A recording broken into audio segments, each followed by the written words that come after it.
Assalamualaikum warahmatullahi wabarakatuh. Alhamdulillah wassalatu wassalamu ala Rasulillah wa bi ni'matillah haula wala quwata illa billah ma ba'du. Para pemirsa TV 9 dimanapun Anda berada, kembali kami menyapa Anda di Hujah Aswaja. Ya, kita edisi kali ini mengangkat tema meningkatkan kepedulian sesama muslim bersama narasumber kita Dr. Nur Kholis Majid MHI, dan kebetulan beliau juga sudah hadir bersama kita. Kita sapa terlebih dahulu langsung kepada beliau. Assalamualaikum Ustaz. Waalaikumsalam warahmatullahi wabarakatuh. Beliau ini adalah salah satu tim Aswaja NU Center Jawa Timur. Ya. Sehat Ustaz? Alhamdulillah sehat. Alhamdulillah. Kegiatannya Alhamdulillah apa saja nih Ustaz?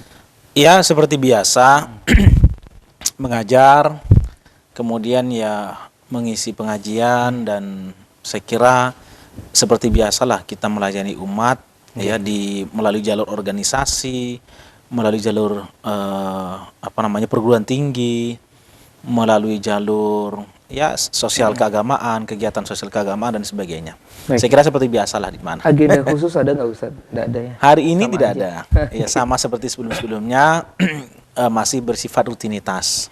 Baik. Ya. Oke, Ustadz, kita langsung berbincang pada tema kita ini tentang meningkatkan kepedulian sesama muslim. Kita semuanya tahu bahwasanya di Al-Qur'an juga disebutkan bahwasanya muslim yang satu dengan yang lain ada bersaudara. Nah, ini bagaimana sih Ustadz kita bisa lebih memperdalam lagi rasa kepedulian terhadap sesama muslim dalam kehidupan kita sehari-hari, sebab kita lihat juga kondisi dunia seperti apa saat ini. Iya. Bahkan di berbagai macam belahan dunia juga menyerukan untuk saling memberikan support, terutama sesama muslim ini Ustaz. Ya, kalau kita lihat ya arahan dari PBNU itu sebagaimana dalam surat edaran itu kan, bahwa kita ini kalau konteksnya Palestina atau maksudnya ya konteksnya itu kan satu, kita jelas berada pada posisi ingin mendukung Palestina sebagai negara yang merdeka. Baik. Karena bagaimanapun kita juga punya sejarah, di saat kita merdeka, Palestina adalah salah satu di antara negara yang paling cepat untuk mengakui kemerdekaan kita. Dan di antara kedua pemimpin Indonesia dan Palestina ya, itu juga Yasir Arafat dengan Bung Karno itu juga punya hubungan kedekatan yang luar biasa. Baik. Artinya dari sisi historis kita punya sejarah panjang dengan Palestina ya. Tetapi pembelaan kita terhadap Palestina itu pertama memang harus didasarkan kepada nilai-nilai keimanan. Tadi yang Mas Adi sampaikan itu, sebagai orang beriman maka kita punya tanggung jawab moral untuk bagaimana kemudian merasa bahwa mereka yang sedang di sana itu, di Palestina itu adalah saudara-saudara kita. Ya, meskipun beda negara tetapi kan saudara seiman, saudara seagama. Seperti konsepnya NU Mas Adi tentang trilogi ukhuwah itu kan, ada ukhuwah Islamiyah. Ukhuwah Islamiyah, oke. Ya, ukhuwah di antara sama orang Islam, di antara sama orang yang beriman gitu kan. Di samping Al-Qur'an juga menyuruhkan innamal mu'minuna ikhwatun kan, begitu kan? Bahwa orang beriman itu adalah ikhwah, bersaudara. Bersaudara. Ya, dalam hadis juga begitu, al-mu'min lil mu'min kal bunyan yashuddu ba'dhum ba'dhan. Bahwa mukmin yang satu dengan yang lain itu seperti bangunan, sebuah bangunan yang saling memperkokoh antara satu dengan yang lain. Bangunan itu kalau tidak ada atapnya kan mesti tidak bisa ditempati. Kalau tidak ada tiangnya juga nggak mungkin ditempati. Jadi kita ini menyatu gitu ya, saudara sesama umat Islam.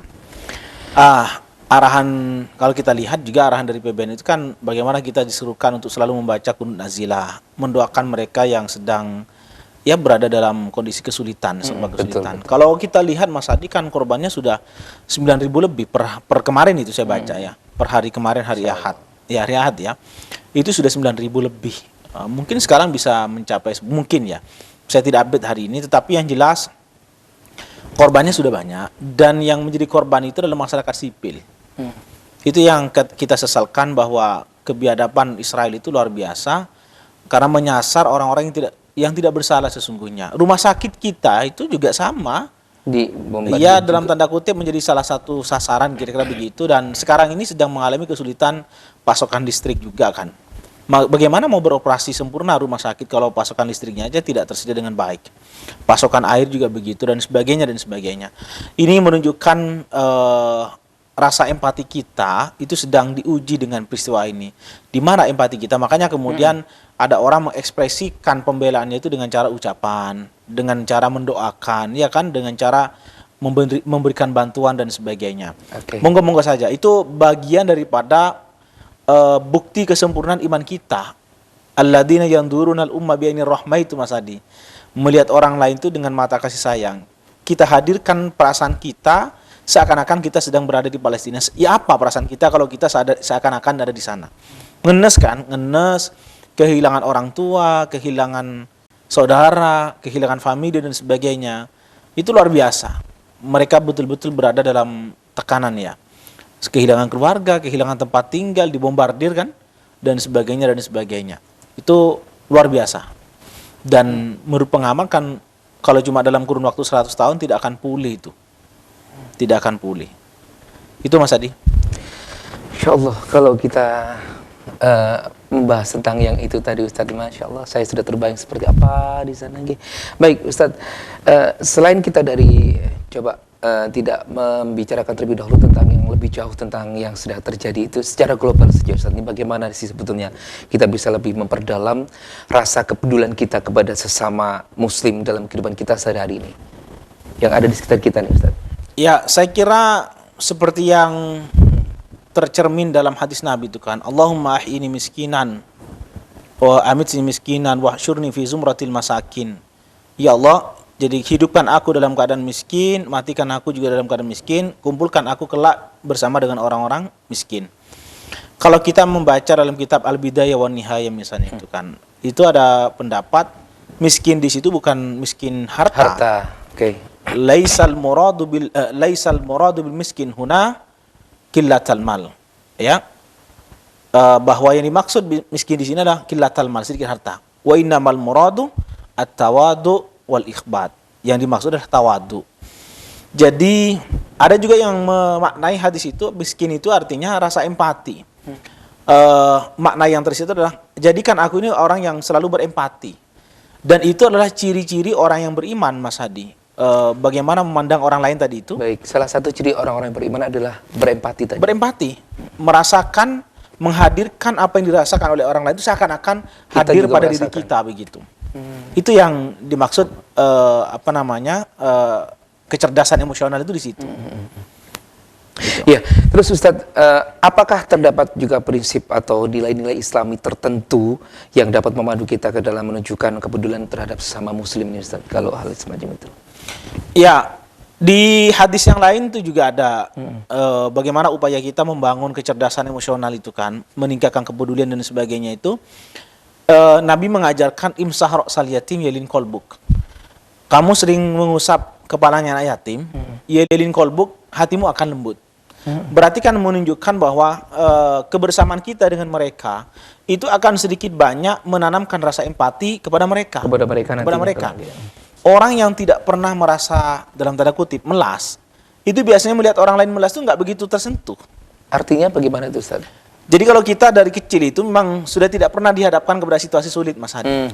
Melihat orang yang sedang kesulitan itu, ya enjoy saja, merasa fine-fine aja. Empatinya belum terbentuk. Empatinya belum ada atau mungkin kurang begitu ya.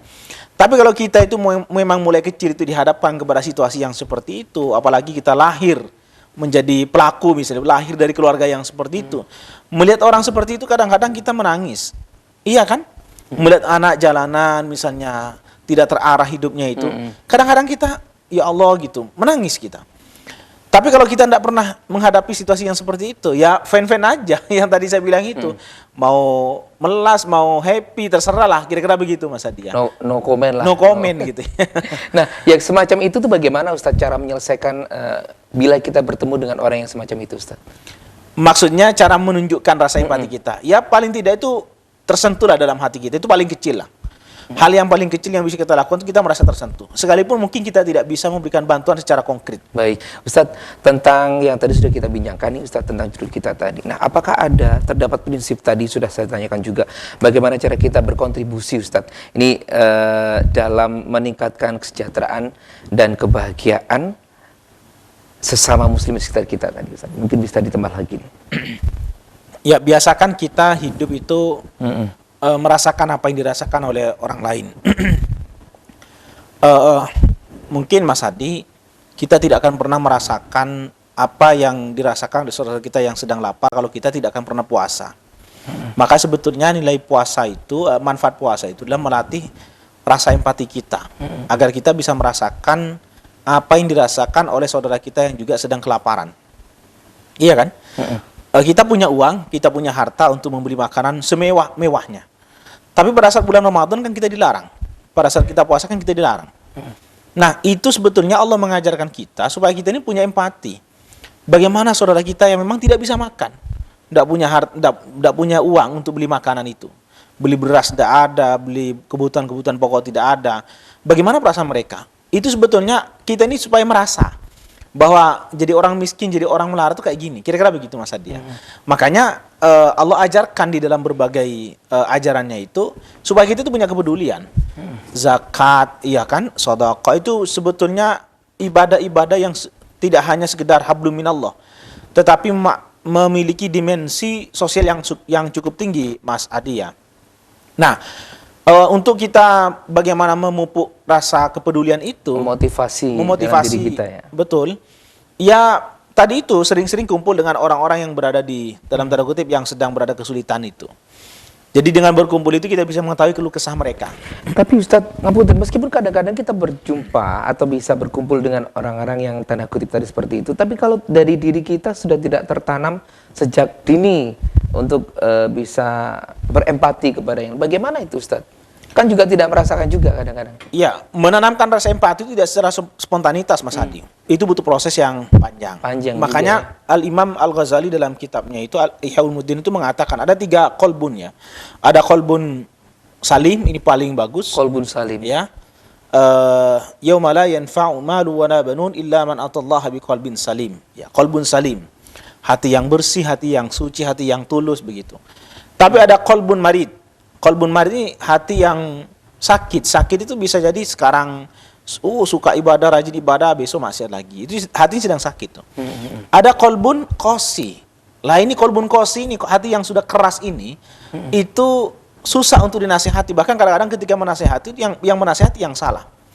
Nah, bagaimana cara menaklukkan qalbun qasi ini? Saya kira satu, memperbanyak kalimat istighfar ya, sebagai bentuk permohonan ampunan kita kepada Allah.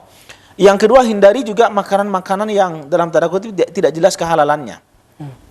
Setiap yang kita lakukan itu Mas Hadi akan berdampak pada hati kita. Makanya al-qalbul kalmir'ah kata ulama sufi itu, hati seperti cermin. Kalau kita banyak melakukan dosa itu, cermin itu akan ternodai oleh bintik-bintik hitam. Ketika bintik hitam itu sudah full, kan kita nggak bisa bercermin kan, ketutup sudah, nggak ada gambarnya. Iya kan? Nah, disitulah rasa empati kita juga sudah hilang. Kalau sudah hati ini sudah tertutupi oleh banyak perbuatan maksiat, maka nur ilahi itu tidak akan pernah ada dalam diri kita, sehingga kita tidak pernah mempunyai rasa empati dengan orang lain. Itu Mas Hadi. Jadi sebisa mungkin ya hal-hal yang syubhat lah. Kalau ulama sufi itu jangankan yang haram, syubhat aja ndak mau. Ya, syubhat aja tidak mau, apalagi yang haram gitu. Nah, baik. Ustaz, ngapunten nih, dari 3 yang jenengan sebutkan tadi, qalbun salim dan qalbun qasi dan satunya tadi saya lupa. Itu bagaimana cara kita mengidentifikasi kalau hati kita itu ada di antara 3 itu tadi, Ustaz? Ya, kita melihat dari sisi, karena begini, hati yang bersih itu akan merepresentasikan perilaku yang baik. Perilaku yang baik itu ya. Jadi kita bisa melihat itu dari perilaku kesehariannya. Perilaku kesehariannya orang ini seperti apa, kita bisa tahu. Berarti hati kalau baik berarti ini qalbun salim. Artinya bersih, suci itu kan. Mohon maaf Mas Hadi, kalau kita lihat ulama-ulama kita, ulama-ulama NU itu kan, jangankan dengan orang yang memang dalam kesulitan, dengan anak kecil aja loh. Diperhatikan. Kadang-kadang dipanggil, dikasih uang gitu kan, dikasih uang itu. Itu hati nih sudah apa ya? Benar-benar bersih ya Ustaz ya. Iya, betul-betul suci, betul-betul bersih, sehingga memandang anak kecil itu kadang-kadang terenyuh gitu loh. Ya lucu, ya terenyuh gitu loh. Tidak seperti memandang orang yang bagaimana begitu Ustaz ya. Sama manusianya lah. Iya, dipandangnya betul. Itu. Dimanusiakan. Nilai-nilai kemanusiaan. Tadi saya bilang seruan dari PBN itu kan salah satunya adalah atas dasar prinsip keimanan. Yang kedua adalah prinsip kemanusiaan. Nah ini Mas Hadi, Kalau kita kaitkan dengan rumusan Pancasila itu kan, Nggih. sila pertama ketuhanan ya, Ketuhanan Yang Maha prinsip Esa. keimanan ya. Sila kedua itu kemanusiaan. Bahwa agama Islam itu adalah agama yang tidak hanya mengajarkan ibadah mahdoh dengan Allah, tidak hanya hablum minallah, tetapi juga mengajarkan tentang pentingnya membangun dan punya kepedulian sosial dengan sesama. Jadi kalau kemudian kita suka beribadah tapi sementara kita membiarkan tetangga kita yang sedang kelaparan, itu perlu dipertanyakan. Di mana letak keimanannya, di mana letak kesempurnaan imannya kalau dia melihat jelas-jelas melihat tetangganya sedang kelaparan aja dibiarkan. Harusnya kan ada tindakan. Ya, tindakan itu begini Mas Adi, tidak harus bantuan konkret ya. Kita melihat anak di jalanan itu kan tersesat ya, mereka kehilangan arah hidupnya sudah mungkin suram dan sebagainya. Tidak ada motivasi dalam hidupnya. Tidak ada motivasi dalam hidupnya, kita kadang-kadang kasihan kan. Tapi kita mau membantu kita nggak punya juga. Lah, paling tidak itu rasa empatinya ada dalam hati kita Mas Adi. Kasihan melihat itu, kadang-kadang meneteskan air mata. Itu udah bagus. Itu udah cukup juga Udah sebetulnya, bagus Ustaz, ya. Udah. Tapi lebih bagus lagi kalau kemudian kita ada aksi nyata. Turun tangan. Turun tangan, kasih bantuan mereka, antarkan mereka, kasih motivasi mereka.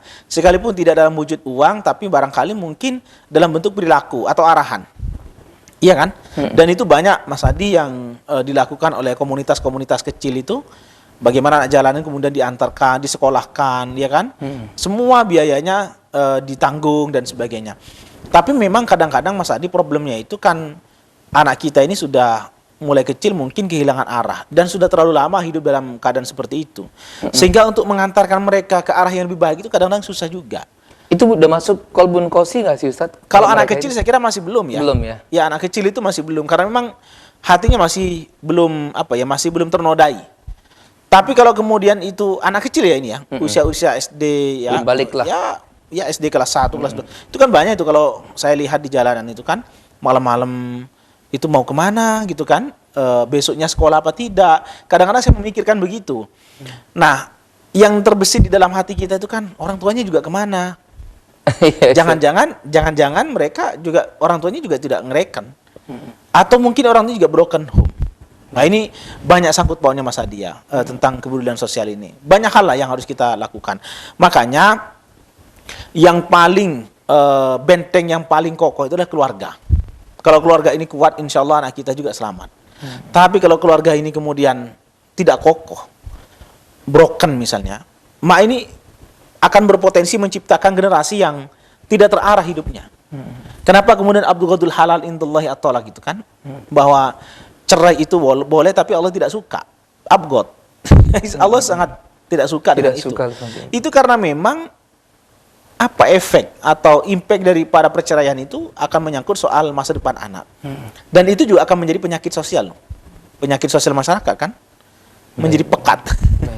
Ya. Berarti memang dengan bergaul dengan siapapun, dengan muslim manapun, itu bisa kita lihat bagaimana kondisi hatinya ketika berada di samping kita, bagaimana perilakunya dengan orang lain, bagaimana dia memperdulikan orang lain, itu begitu Ustadz ya? Betul.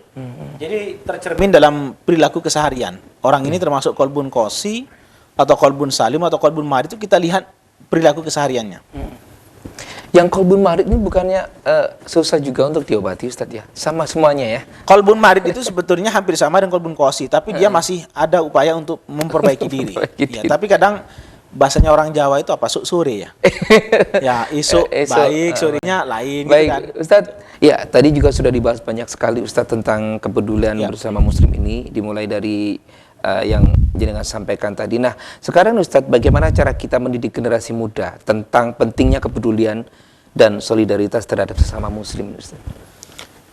Ya, saya kira berkaitan dengan teknologi ya. Kita harus bisa memanfaatkan bagaimana teknologi itu menjadikan sebagai fasilitas atau sarana untuk meningkatkan kepedulian kita dengan sesama. Mohon maaf Mas Adi, kemarin itu ada pengamat internasional, saya lupa namanya itu, bahwa ternyata Israel itu cukup takut dengan media itu, dengan para jurnalis-jurnalis yang menyebarkan informasi tentang agresi militer Israel ke Palestina. Korban-korban kemudian diberitakan sedemikian rupa, lalu disebar ke seluruh dunia, yang kemudian nanti itu akan memantik simpatik dari seluruh dunia. Ya, dari umat seluruh dunia. Ternyata Israel juga ketakutan. Itu kan salah satunya kita bermain di media sosial juga. Menurut saya ramaikan itu, tidak apa-apa, ramaikan dalam tanda kutip, tujuannya supaya kemudian kita juga mendapatkan dukungan internasional bahwa memang ini adalah kekejaman, tindakan yang biadab, tidak mencerminkan nilai-nilai kemanusiaan. Itu harus kita sampaikan begitu, Mas Adi. Nah, begitu juga dengan media sosial ini orang bisa menggalang dengan mudah bantuan-bantuan kemanusiaan, iya kan? Tetapi juga pada sisi yang lain yang menjadi catatan saya, hati-hati juga, jangan salah tempat, jangan salah cara untuk memberikan sumbangan ke lembaga-lembaga yang tidak bisa dipertanggungjawabkan, yang tidak kredibel, ya, yang tidak amanah di dalam menyalurkan itu semuanya.